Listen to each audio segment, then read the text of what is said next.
அன்பானவர்களே, கவலைப்படுறீங்களா?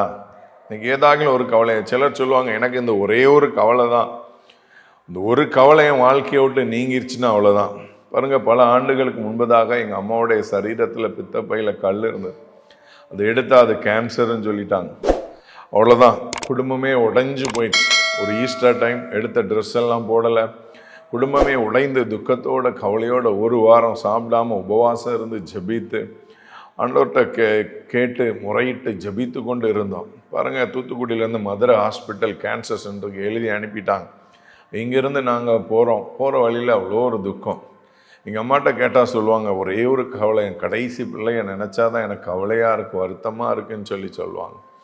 பாருங்கள், வேதம் சொல்கிறது ஒன்றுக்கும் கவலைப்படக்கூடாது. இந்த ஒரு கவலை தான் என் வாழ்க்கையில் பிரதர். இந்த ஒரு என் மூத்த பிள்ளை வாழ்க்கையில் சரியாயிட்டுனா அவ்வளோதான். என் இளைய பிள்ளை வாழ்க்கையில் இந்த பிரச்சனை சரியாயிட்டுனா அவ்வளோதான். இந்த ஒரு கவலை என் வாழ்க்கையில் இருக்குது. பைபிள் சொல்லுது, ஒன்றுக்கும் கவலைப்படாதீங்க. ஒரு கவலை, 2 கவலை, 3 கவலை, இது ஒரு கவலை கூட படக்கூடாது. அப்போ என்ன செய்யணும்? கவலையே வராமல் மனுஷனுடைய வாழ்க்கை இருக்குமா? கவலை வரும். ஆனால் ஆண்டவர் என்ன சொல்றார்? நீங்கள் தேவனுக்கு தெரியப்படுத்துங்க. கவலைப்பட்டு இருக்கிறதுனால சரீரத்தில் ஒரு முளத்தை எவன் கூட்டுவான் என்று வேதம் சொல்லுது.